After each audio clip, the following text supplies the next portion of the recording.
Jai Hind, everybody.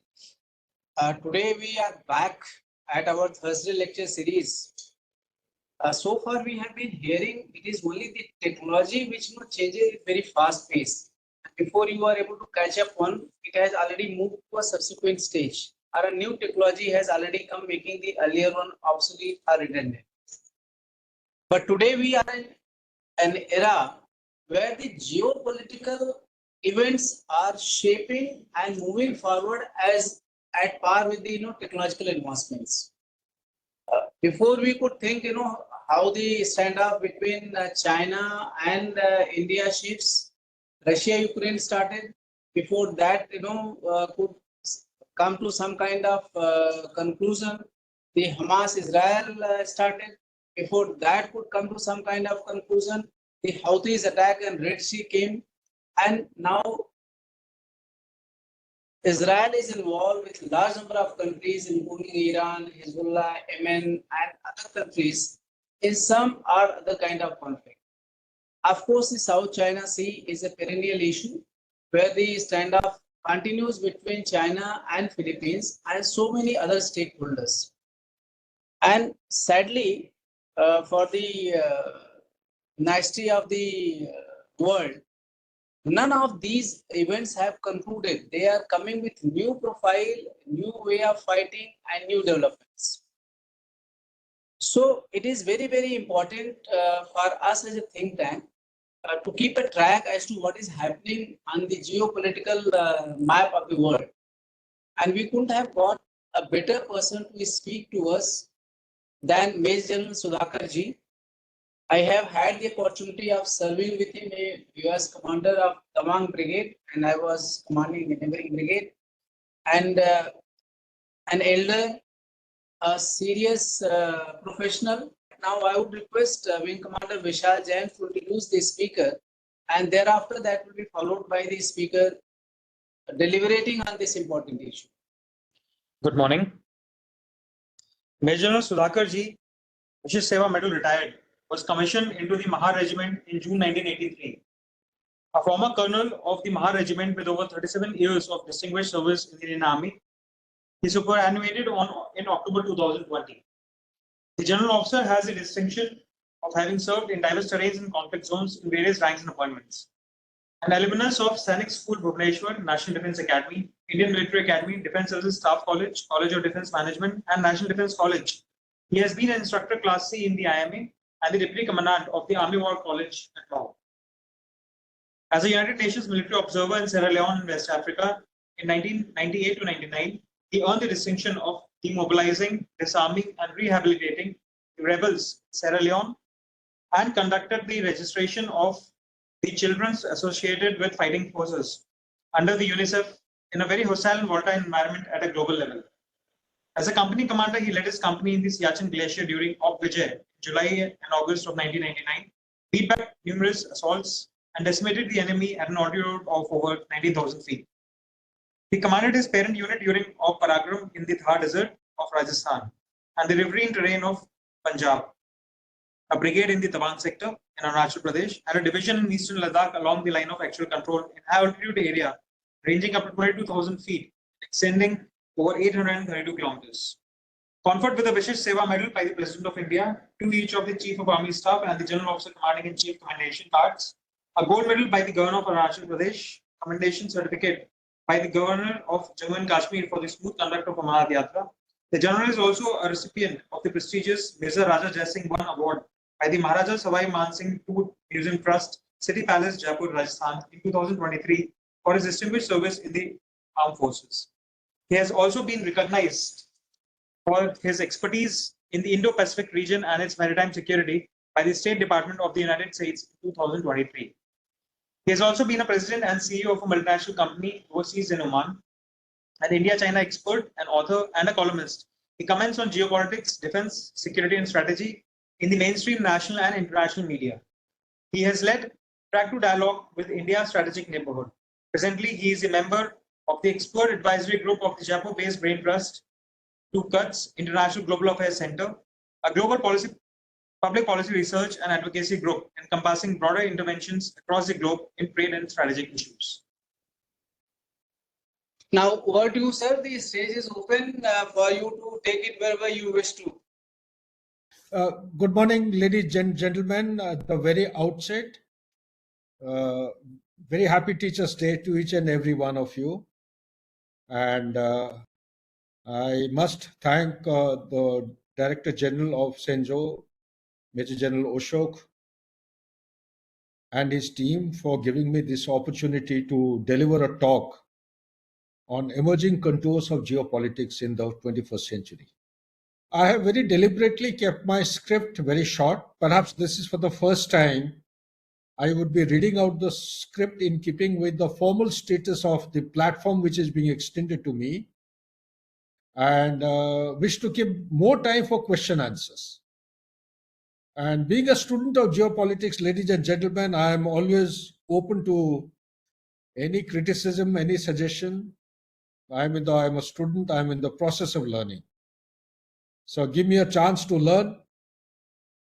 Before I go into the brass tacks, ladies and gentlemen, my base material on which this topic has been developed, or the script has been developed, are two of my articles or talks. One of them happens to be Contours of Emerging World Order Post-Russo-Ukrainian War, an Impact on India. It was published in the book The Elephant Awakes, Strategic Reflections 2023, a Stripe publication. And here is the book. If you can see through the camera, let me just flash it so that Stripe is a think tank which is being developed by the veterans based out of Lucknow. This is the book, if you all can see. And second one is my talk on the emerging contours of India, diplomatic shift post SCO and G20 presidency, on invitation, of course. It was in an international conference called Vijigishu 2023 in Amity University. And third, ladies and gentlemen, this is for the research scholars, those who are keen to expand the horizon and know what I'm going to talk, is a book written by Professor Robert D. Kaplan, Monsoon, The Indian Ocean and the Future of American Power. This is a book, essentially, it emphasizes the increasing importance of South Asia in shaping the global power in 21st century. So many of the things which you may have in the mind will fall in place by and by. So my talk is going to cover essentially a brief overview, then the geostrategic environment in the global order today, in which I have selected out of so much of material one has gone through. I found the G20 meet, 18th G20 summit conducted by India is an ideal case. It's an ideal case study to study the changing global order.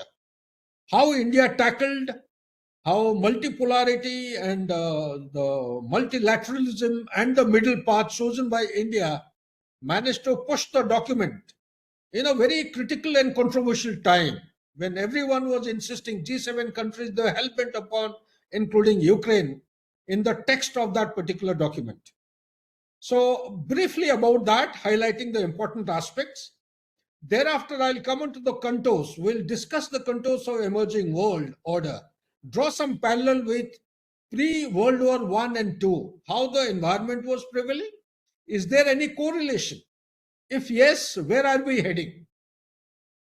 So with that, I'll be highlighting certain aspects and thereafter the conclusion. Ladies and gentlemen, we come to the first part. As the post-Cold War unipolar system transforms into a polycentric one, it becomes more complex and less predictable. The polycentric international system, as it emerges, suffers from polarization and hybrid threats. Ukraine is the culmination of a long history of Russian attempts to limit NATO expansion, which started in the 1990s and never stopped since. And as you all know, currently, the same NATO has grown from a strength of 12 to 16 to 26 to 28. Now the current figure has touched a figure of 32. This is despite a commitment having been given by James Baker in the year 1990, when he had a personal meeting with Mikhail Gorbachev, assuring him that not an inch to the east will expand the NATO sphere of influence. It marked the re-emergence of war in the European continent, ladies and gentlemen, an ultimate attempt to correct the Western-led system prevailing since the end of Cold War. Ukraine has defied all expectations. An apprehension of war degenerating into a nuclear flashpoint or change of geography cannot be ruled out. The Hamas-Israel conflict that started with Foremost assault against the latter on 7th October 2023 by blacking out the electromagnetic spectrum from 6:30 a.m. in the morning till 6:55 a.m. has never been heard in the history of military science. That too, an act orchestrated by non-state actors, ladies and gentlemen. Having this capability itself is putting a question mark in the specialists and the domain experts as to how did the non-state actors, Hamas, acquired this particular capability. Therefore, it leads to a lot of speculations. Unless evidence come our way, it will be difficult to conclude that some primary actors and stakeholders have been supporting them right under the nose of the Iron Dome of the Israel forces. With that, ladies and gentlemen, it's going to be almost close to 1 year now, and the friction continues in the South China Sea, as the Director General has already brought out, and which side it will turn is anybody's guess. But in my take, ab initio, is that in times ahead, Indo-Pacific is going to become hotter, and it will be much more active than what we are witnessing today. Because in my assessment, ladies and gentlemen, it is 2025 December, perhaps would be the cutoff timeline by when, if at all, China has got an ambition and dream to assimilate or integrate peacefully, that is Taiwan. Perhaps this is the window China can go ahead and achieve its dream. Beyond that, as per my assessment, we can discuss later or in the question answer form. Perhaps it will become too big a fruit, too high a fruit to be plucked. And ladies and gentlemen, as you all know, February 24, 2022 and 7th October, as I have covered in the preceding part, will always be remembered as the day the entire world was hurled into an universe where the unthinkable became a reality. Ray Dalio, the very eminent author, in his book on the changing world order, said the world order is now rapidly shifting. After the disintegration of Soviet Union, the US was trying to create a unipolar world, plunging the world into a permanent conflict, much against the rules-based liberal order expected to have dominated the post-end of the Cold War era, especially in the 21st century. Global politics has historically been dominated by the multiple poles. Being at the peak of its power in the 1990s, the US in recent years has exposed its signs of declining unilateralism. Its wars in the Muslim world having been far from what Washington had desired, and as it floundered in Afghanistan and Iraq, the changing world order had begun to manifest with an aggressive Russia, demonstrated by its intervention in Syria on request, of course, Georgia, annexation of Crimea, a defiant Iran, despite all punishment meted out, continues to unleash fury against Israel through Hamas, Houthis, Hezbollah, Islamist jihadis, and others, thereby intensifying the growing militancy in West Asia, and an unruly nuclear-capable North Korea flexing its muscle towards the eastern part of the globe, and an assertive China subduing its neighbor and challenging the US in its global power status. Ladies and gentlemen, my study and analysis suggests that the Russia's invasion of Ukraine, or NATO aspirant, has not only challenged the post-Soviet security architecture of Europe, but may go down in the history as one of the turning points of 21st century geopolitics and may result into a new global order. The ongoing conflict in Europe and West Asia as well is a clear indication of a significant shift in the balance of power in reshaping the world order in more than one way. Some of the manifestations that come to my mind, ladies and gentlemen, if I may share with you, of these developments are: new emerging blocs are Russia and China on one side, the Western powers closing ranks on the other side despite differences in opinion, and the global South refusing to pick sides, making it one of the most noteworthy developments since the onset of the war in February 2022. Russia's latest onslaught has also precipitated a number of regional realignments in the Near East. Oil producers are in a stronger position, whereas countries that depend on Russian and Ukrainian wheat exports are at a disadvantage. Iran, despite having been isolated, continues to assert its dominance in the Middle East, leveraging its partnership with Russia, China, North Korea, and countries of like-minded ambitions in the global order. Lastly, I personally feel there is a need of a regulatory mechanism of global exchanges or effective arms control to prevent potential nuclear war, which I am convinced about should be actually put into a formal place and should be taken forward to a logical end. Now let's take a quick look at the global strategic environment, ladies and gentlemen. The current global strategic landscape is marked by a growing polarization among the major powers and global groupings such as China, Russia, United States, European Union, and all G2 members. The primary drivers of this polarization are not ideological but political and economic. Ladies and gentlemen, the individual major powers are asserting sovereignty and national priorities over the commitment to international cooperation needed to address global challenges in the 21st century, on which humankind's very survival depends. Further, the global security situation is increasingly becoming unpredictable due to intense competition amongst major countries, enhanced military expenditure, and push for strategic capacity in nuclear, outer space, cyber, and missile defense.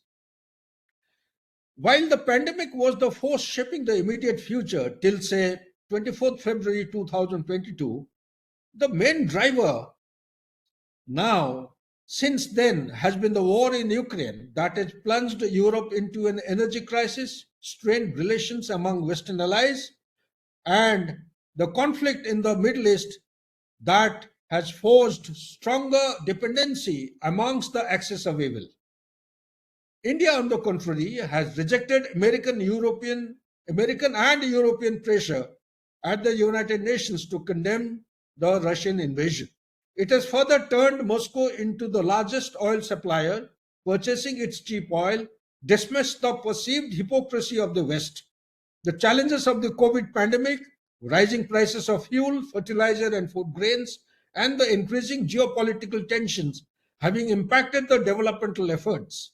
It is also quite interesting that 125 countries of the 134 that make up the G77 agreed with the takeaways of the Voice of the Global South Summit in January 2023 under India's leadership of G20 that the key issues included the fragmentation of the international landscape, shortages in grain exports, oil and gas and fertilizer as a result of the Ukraine war and terrorism.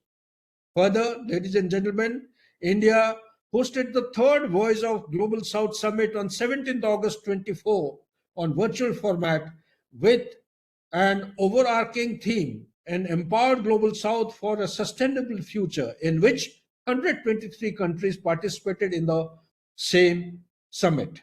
India's push for human-centric globalization, ladies and gentlemen, countering the first world's view of expediting climate change goals at the cost of development of the global South, has launched India's foreign policy onto a high platform as G20 president, one which made the government reclaim the true meaning of non-alignment in the wake of Ukraine war, where it refused to take sides. The four-point global agenda of India, which stood out prominently, were the respond, recognize, respect, and reform of the Voice of the Global South Summit. This particular identification, it has re-energized the world with responding to Global South priorities by framing an inclusive and balanced international agenda, recognizing that the principle of common but differentiated responsibilities applies to all global challenges, respecting sovereignty of all nations, rule of law, and peaceful resolution of differences and disputes. Lastly, reforming the global institutions, including UN, to make them more relevant. Ladies and gentlemen, while Joe Biden may have done well in isolating Russia by sanctions and diplomatic pressures, we all know the reality on ground. Just to save on time, merely touching upon the highlights: marshalling of weapons, missiles, warlike stores, and making sure the supply chain is sustainable to help Ukraine push back Russia's invasion, or Ukrainian victories such as incursion into the Kursk, the latest one of 1,062 square kilometers approximately, over Russia would bring benefits. In my opinion, also complications and new dangers for America. The US, having realized the world had changed, seeks to bleed Russia out in Ukraine, an approach that US President Ronald Reagan had towards Soviet Union in Afghanistan. Ladies and gentlemen, I also personally feel, as per my research, the same gets exemplified in the 18th G20 summit presided by India in 2023. Further, to reinforce my observation, allow me to take you back in time to the 18th G summit to highlight certain aspects of the subject. Ladies and gentlemen, the 18th G20 summit, out of so many events which have taken place in 21st century, be it the Lehman Brothers debacle, financial debacle in 2008, or let's say neutralization of Osama bin Laden, or let's say intervention of Russia into Syria on request, or the trust modernization of the PLA, which is taken off in earnest since 2015, or the pandemic, and followed by Russia-Ukraine war. One very important, positive, and productive event which should not be lost sight of to study the geopolitical new contours is the conduct of G20 meet by India. This I am highlighting because the New Delhi Leaders Declaration, in short, it's called as NDLD.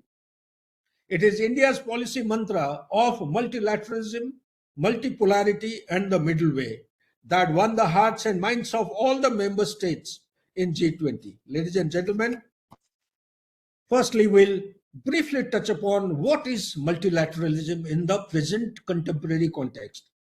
To me, the desire to support multilateralism is what drove the concessions made in order to achieve consensus at the G20. The Western Bloc, comprising of G7 countries, the European Union, the US allies, Australia, South Korea, made the larger part of these concessions by agreeing to the removal of direct pointers to Russia in the operative paragraphs that referred to the war in Ukraine.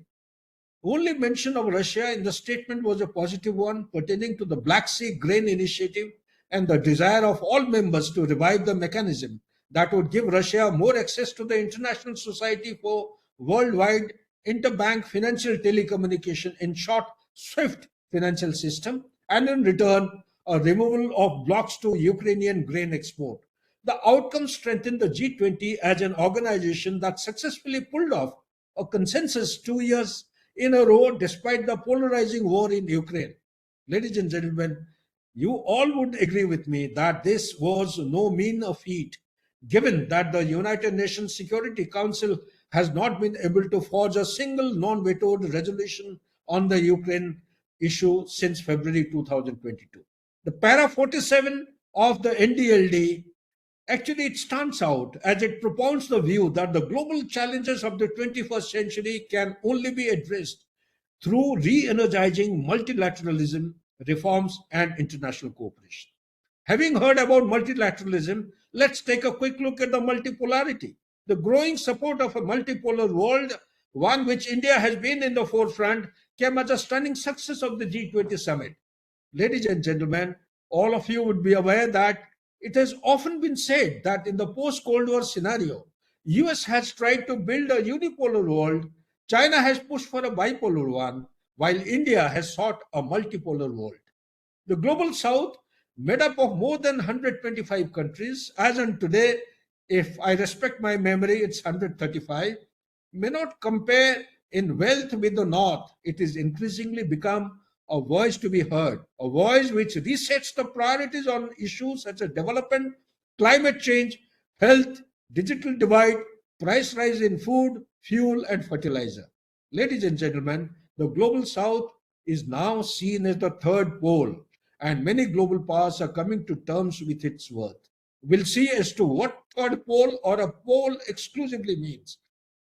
India's championing of the global South within the membership of the 55 nation African Union was yet another reason for the desired outcomes at the G20, with an aim to strengthen ties and support the African Union realize aspirations under Agenda 2063.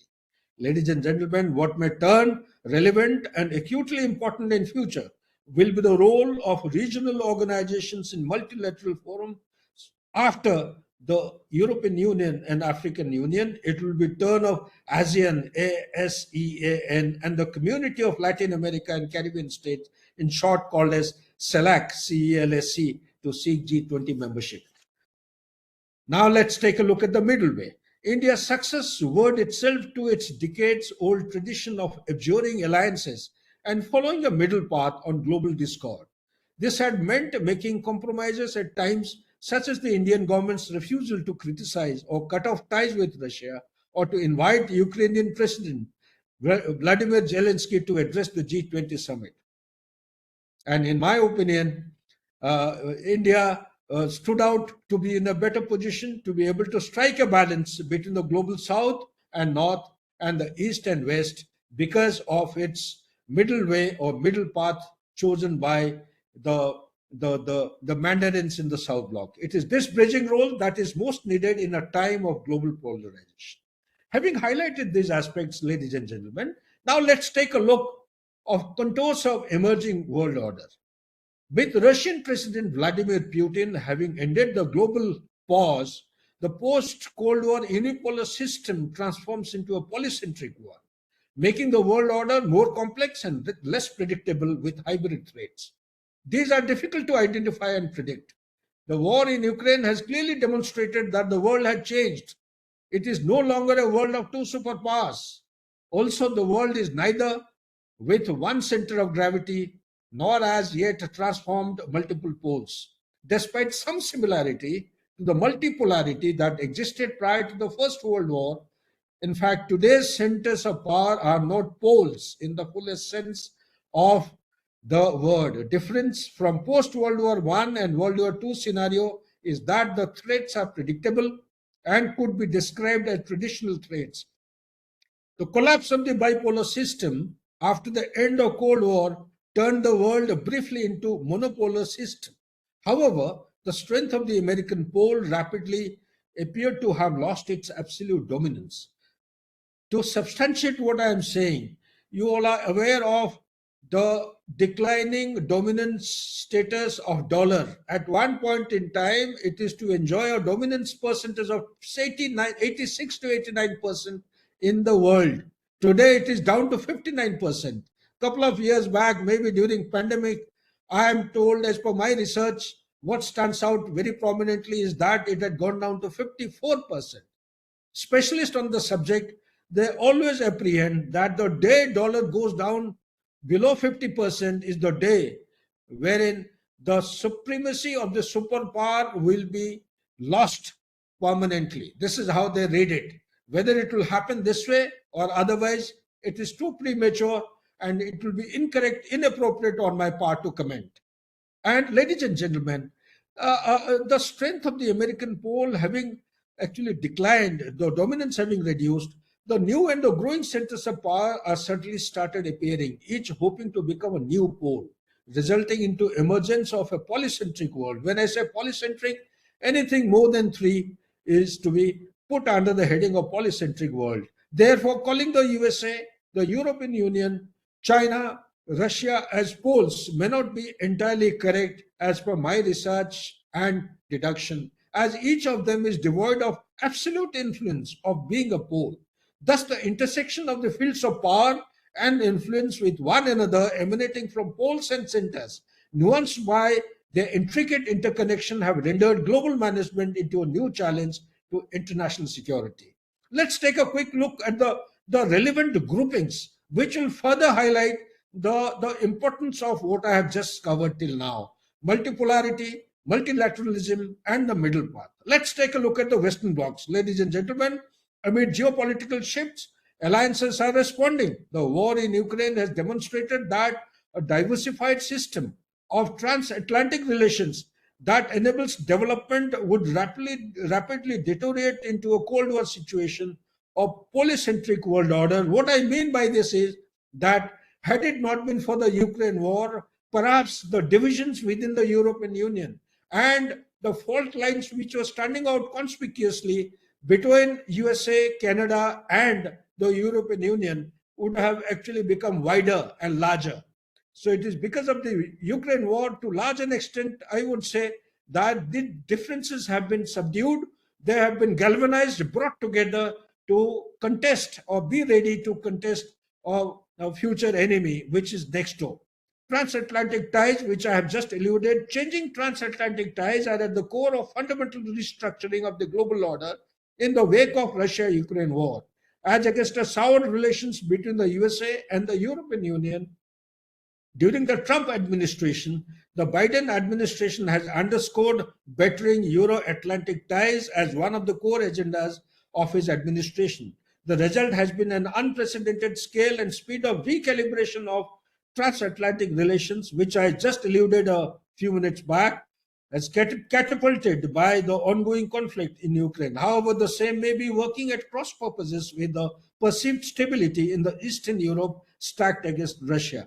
We all are aware that the campaigning season is on, and the responses of Donald Trump is well known to everyone. What direct threat has he already pointedly given out towards European Union to prepare their own defenses and be ready to defend themselves, not be enjoying the shelter and the comfort provided by the NATO.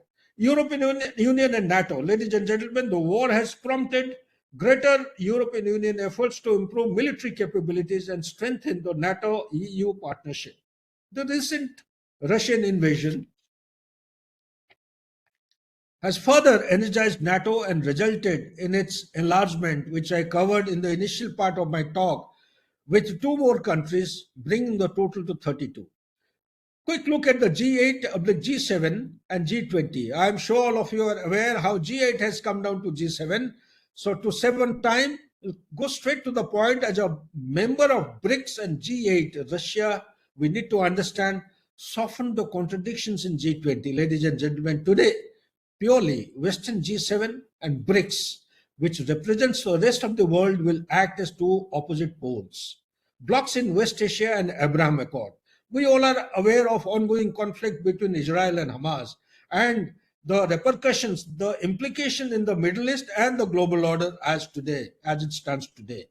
And what I wish to highlight is the Abraham Accords are a series of treaties normalizing diplomatic relations between Israel, the United Arab Emirates, Bahrain, Sudan, Morocco, facilitated by US administration between August and December 2020. The war in Ukraine and the Abraham Accords have been a major boost for Israeli arms manufacturers, whose exports have surged by 30% year on year. But what I wish to highlight and share with the audience is that apart from the Abraham Accord, there has been a successful brokering of peace between Iran and Saudi Arabia by none other than China. Shia and Sunni getting together, talking about peace after a conflict of almost about, or it's a friction for almost about 1400 years, unheard of. China brokering the peace talk is something which hasn't gone down too well in the system of America. Perhaps to my understanding and reckoning, the subsequent events will justify as to why it is going beyond 10 months or closing on to almost close to 1 year now. Perhaps it will take much longer. Perhaps it may also, there is a possibility of having a breakthrough of whether 2-nation theory or not will be implemented. That's a tall order. Nobody can guess. But some kind of a peace talk between Saudi Arabia, Israel and Palestine may actually materialize before the elections in USA. This is my wild guess. anything can happen. Nobody can predict accurately. Now let's take a quick look at the non-Western blocs, ladies and gentlemen. Russia's turn towards Asia. The war in Ukraine has accelerated Russia's turn towards Asia with an intent to forge relations with Asian countries. Russia and China.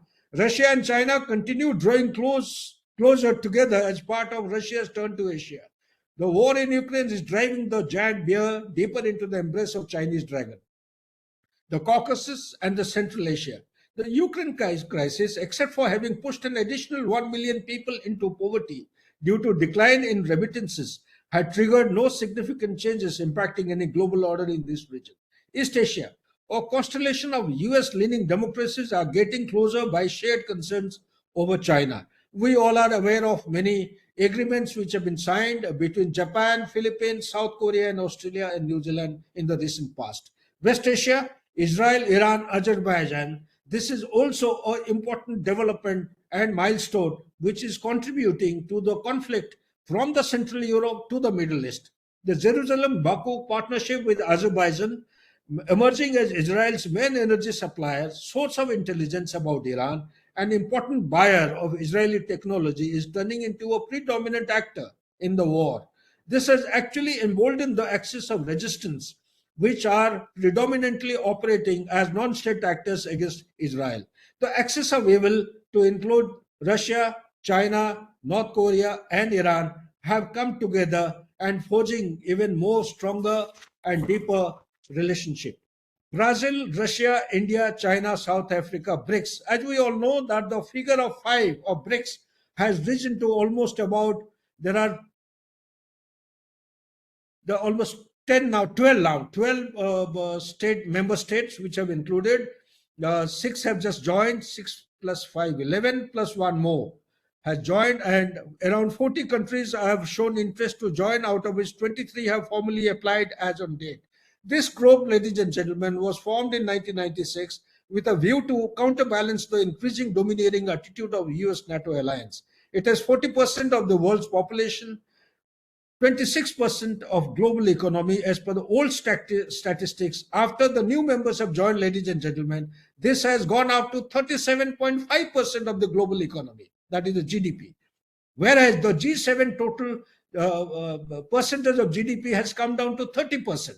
Earlier, they used to enjoy a status of 43% as far as the PPP terms. Look at the comparative matrix. The new proposed BRICS members, over a dozen countries, if accepted, it has already been accepted, would create an entity with a GDP, which I have just shared with you, and it will have more than 50% of global population, in control of 60% of global gas, 45% of known global oil reserves.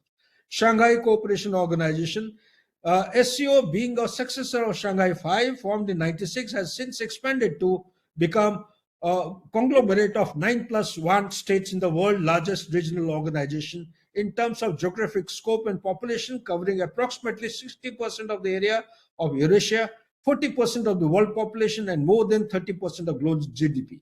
Quad and AUKUS, the Quadrilateral Security Dialogue, and the Australia, United Kingdom, USA are the 2 American-led groupings intended to deal with China's rise. I may have missed out I2, U2. You all know about it, ladies and gentlemen. And apart from that, I wish to highlight one important issue as to why the impact, particularly the impact of emerging global order on India. Keeping in view all these aspects, since time doesn't permit, I'll come straight to the conclusion which I have come to.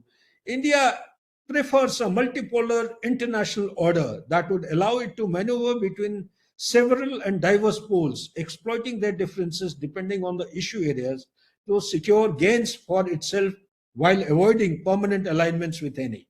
In conclusion, all I would say, ladies and gentlemen, is that the accelerated formation of a new system of international relations due to the crisis around Ukraine, Middle East, and East Asia, South China Sea, which can be characterized fairly accurately as a polycentric world, has led to both new threats and challenges. The Ukraine and the other places which I have mentioned, they have demonstrated that a diversified system of relations that enables development would rapidly deteriorate into a Cold War situation. Multipolar orders have triggered large-scale conflicts in the world in the past. They are inherently unstable and most unpredictable. Look at what is happening towards our Manipur. It is most unpredictable event. It is something close to a black swan event as far as the South Asia is concerned. It's a new platform, new challenge, new frontier being opened. And it will be shift our focus. It will raise the cost of our security. Multipolarity, in my opinion, ladies and gentlemen, was one of the major factors precipitating World War I and World War II. The various power nodes constantly compete and maximize their comprehensive national power and influenced by cynically switching sides and changing power alignments. In my opinion, ladies and gentlemen, to end my talk, the world order is changing for sure towards multilateralism or multipolarity. Thank you. I'll welcome any question from anybody, please. A very warm good morning, sir. I'm a new entrant here in CENJOWS, my second day here. It was a proud pleasure to listen to you, and you covered all the aspects so well. The only thing is that what conclusions you have drawn, to a great extent I do agree what the changes you are seeing, but being a technology man, you could also appreciate, as DG started in the beginning, as the technology used to change and obsolescence, now geopolitics is changing at that fast pace. And we are keeping a lot of watch on the technology part as a country. Only what my request, because I'm not a geopolitics student, I'm a scientist or a technical guy. What is your opinion would be the India route? You covered G20 and all that, that's fine, sir. But in both the cases, let's take only Ukraine thing and the Middle East, the Israel conflict is there. What would be the India's role, sir? I mean, that is okay. G20 was one part, everybody agreed. But in actual sense, and second question, being a China expert, sir, I would like to know about India-China relations and what is your view upon that? It's a very broad level question, but we all at our seniority understand and our experience understand the way it is expanding, the water situation. What is your take on that? Okay, I couldn't get your name, sir. Firstly, compliments for raising two very relevant and most important questions which India should have woken up on in past since several years back. First is the technology. I couldn't get your name, sir, if I can. Nalin, sir. Nalin is my first name. Nalin Raylan. Nalin, you are a very famous personality. Who doesn't know you? Anyway, Nalin. Excellent question. So, okay, since we mean business and it is in-house, I don't think anybody from abroad is listening. Even if they listen, they know much more about India than us. As far as technology is concerned, I have often said there have been interviews which are published in number of newspapers, as also recorded. India is far, far, far behind in comparison with other countries. Far behind as far as me, I am concerned. A mere one Chandrayaan is not good enough. We have started very late. We have woken up very late. Past 10 years have been good. That I am saying very convincingly. I am personally convinced about it, but they are not good enough to put India on a global platform. Let me say, out of 43 high-grade critical technologies, this is by one of the think tank, Australian think tanks. 43 identified high-grade critical technologies used for all disruptive as also constructive products used in the world in day-to-day life as also battlefield. China is leading in 37 of them. So what is it? Does India find any place in that? No. Okay, now I'll extend the same standing of India to the geopolitics. Does technology give us a cutting edge advantage to maneuver our geopolitics as of now? No, maybe 35 years later. The Atmanirbhar Bharat, which has started now, or maybe 2 years back, 3 years back, we have a long time to go. You yourself, you are a scientist, you know what is the percentage. I am not decrying any effort. The government of India is making an all-out effort. So out of the kitty that we have, the percentage which is being allocated for research and development is one of the lowest in the world. 0.65% of the GDP. If I have understood, being a student of geopolitics, I also would like to engage with you. While you check the South Korea, you check China, USA, Japan, all of them without exception, by and large, I would say, are more than 2% of the GDP. One issue. Second, we have just about begun the Atmanirbhar Bharat. These are all products which we are going in for.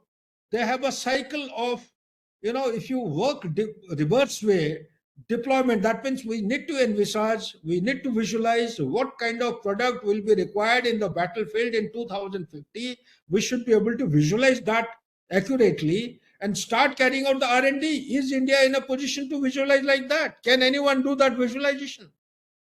The technology is becoming so obsolete so fast that India is not in a position to switch from one research of one product to another one with the requirement changing in the battlefield. So therefore, I would say whatever I have understood from your question, it's going to take a long time as far as the technology dominance or finding some place in the world order today, respectable place. I'm talking about top 10. That is where I am looking at.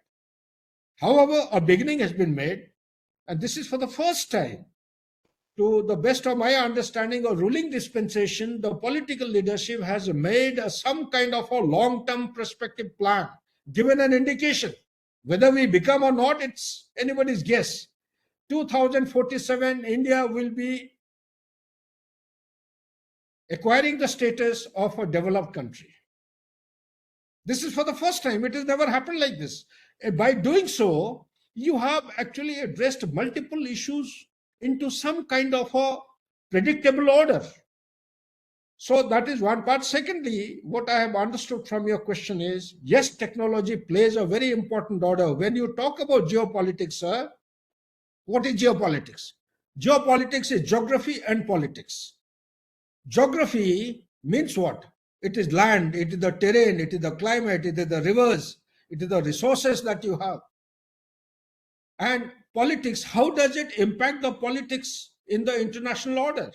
It also has got components which are mild in the expression here. It has got a component of economic might, it has got a military might, it has also got the technology might. When you talk about all this, technology in times ahead, it always had an important central part.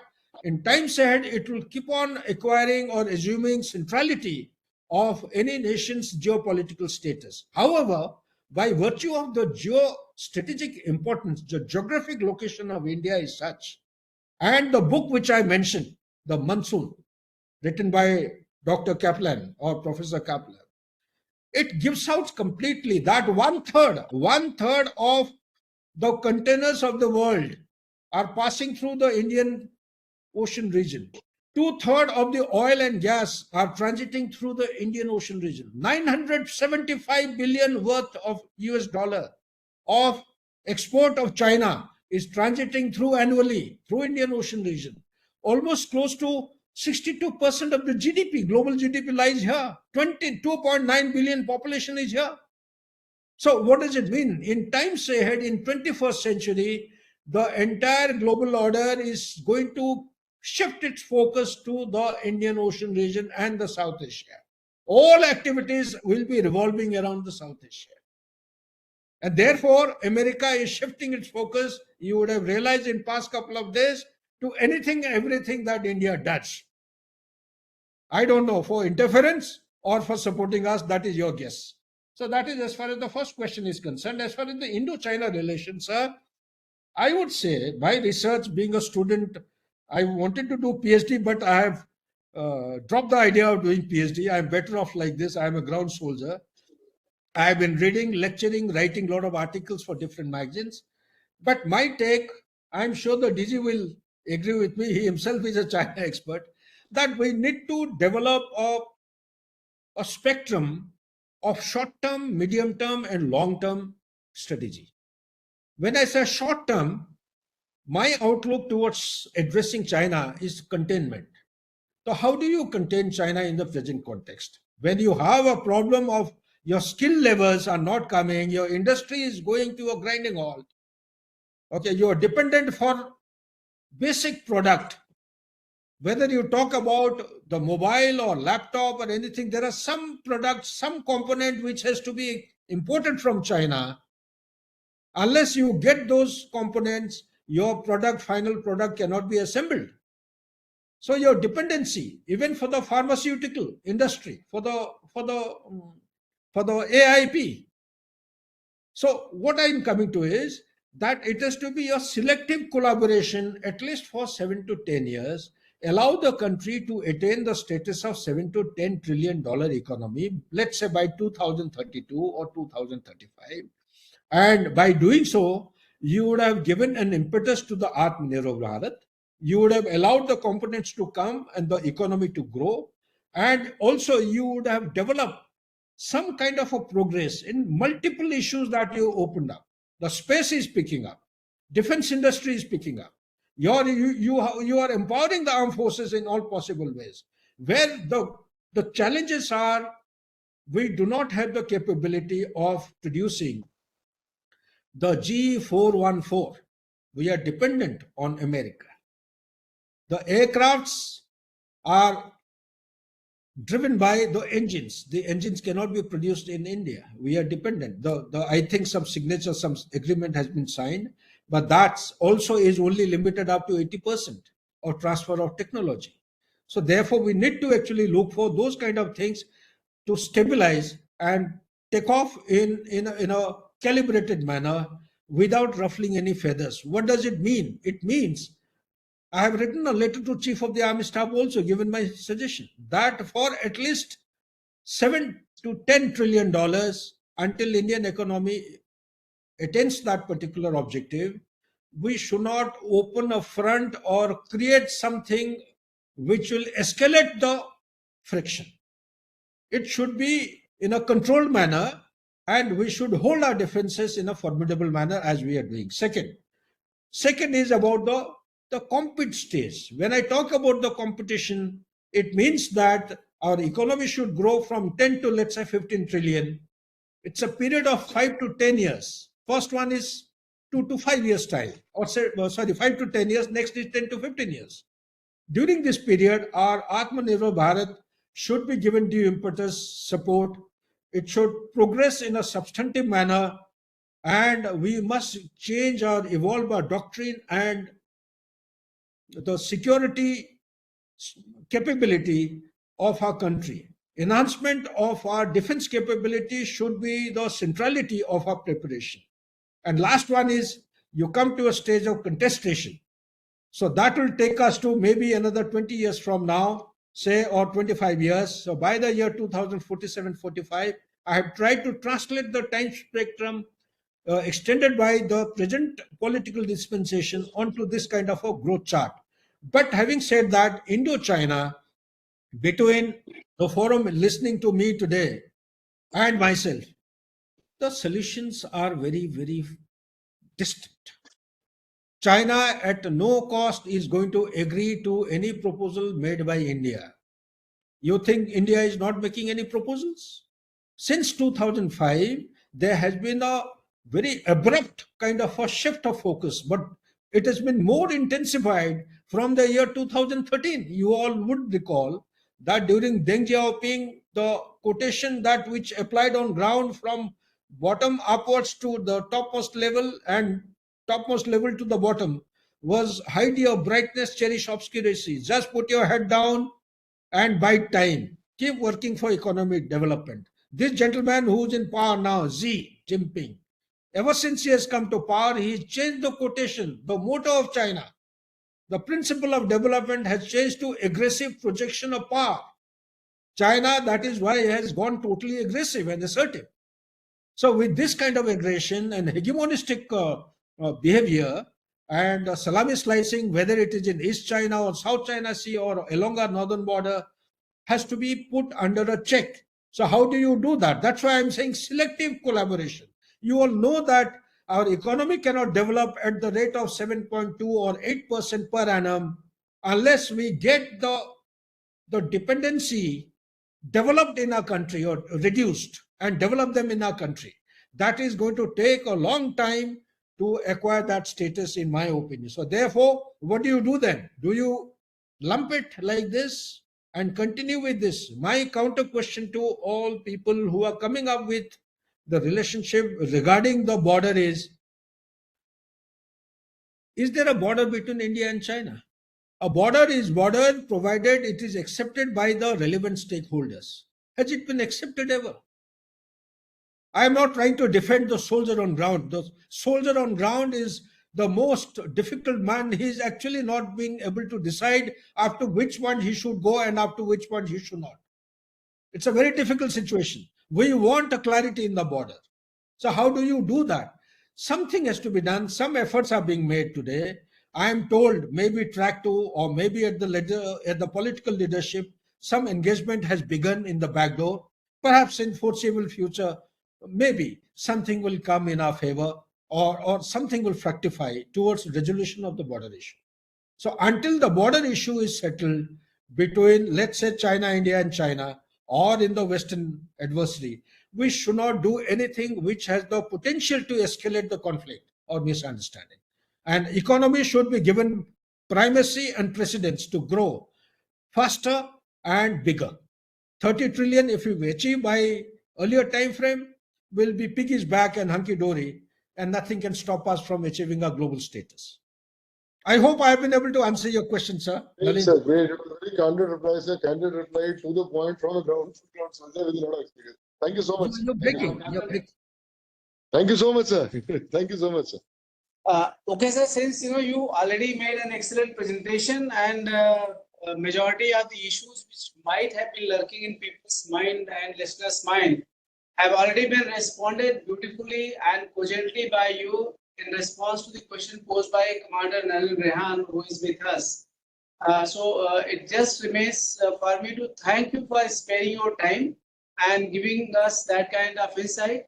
We shall upload this video, recorded video, also for the others who could not be with us for listening to you in person. And of course, some of them would have already listened to the live video. And we will look for your more and more occasions of being with us. Whenever you visit Delhi, please look us up. It will be a matter of honor and pride. Thank you very much. Thank you, Ashok. Thank you, ladies and gentlemen. It was a wonderful experience, and thank you once again to CENJOWS for having given me this platform.